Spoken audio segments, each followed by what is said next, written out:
The latest decision by the government of Israel risks igniting another horrific chapter in this conflict, with potential consequences beyond Israel and the occupied Palestinian territory. Humanitarian conditions are beyond horrific. We have frankly run out of words to describe it. Whatever lifelines remain are collapsing under the weight of sustained hostilities, forced displacement, and insufficient levels of life-saving aid. The latest decision by the government of Israel risks igniting another horrific chapter in this conflict, with potential consequences beyond Israel and the occupied Palestinian territory. On 8 August, Israel's Security Cabinet reportedly approved Prime Minister Netanyahu's proposed plan for defeating Hamas and endorsed 5 principles for ending the war: the disarmament of Hamas, the release of all hostages, the Gaza Strip's demilitarization, Israeli security control over the Strip, and the establishment of an alternative civilian administration that is neither Hamas nor the Palestinian Authority. The Prime Minister's office also announced that the Israel Defense Forces, IDF, will prepare to take control of Gaza City while providing humanitarian assistance outside combat zones. The IDF said that it is fully mobilized and preparing for an expanded military operation in Gaza. This is yet another dangerous escalation of the conflict. According to Israeli media reports, the government foresees the displacement of all civilians from Gaza City by 7 October 2025, affecting some 800,000 people, many of them previously displaced. Reports indicate that the IDF would then surround the city for 3 months.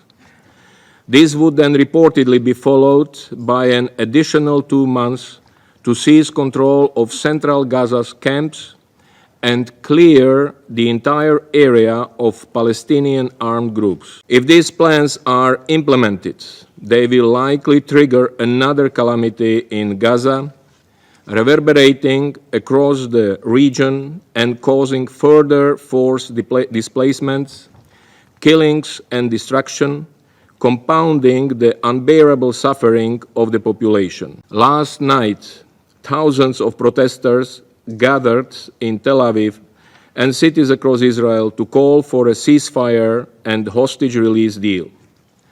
The UN has been unequivocal. The only way to stop the immense human suffering in Gaza is through a full, immediate, and permanent ceasefire. All hostages must be released immediately and unconditionally.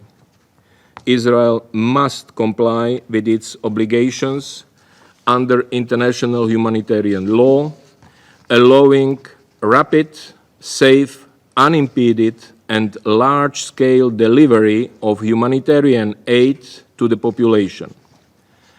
Civilians, including humanitarian workers and those seeking aid, must be protected. Humanitarian conditions are beyond horrific. We have frankly run out of words to describe it. Whatever lifelines remain are collapsing under the weight of sustained hostilities, forced displacement, and insufficient levels of life-saving aid.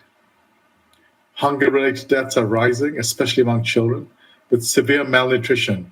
Since the escalation of hostilities in October 2023, the health authorities in Gaza have documented the deaths of 98 children from severe acute malnutrition, 37 alone since the 1st of July, just over a month ago.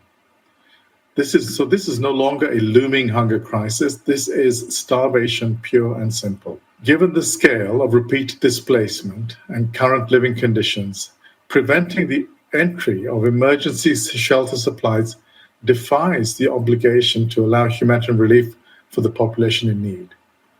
The humanitarian system is effectively collapsed. Hospitals are not protected. Doctors have been killed or detained, and facilities are working without sufficient medical supplies. Water and sanitation infrastructure, already at a critical failing point before the crisis, are now almost completely failing, and social cohesion is unraveling. So how are the people in Gaza expected to survive in this condition?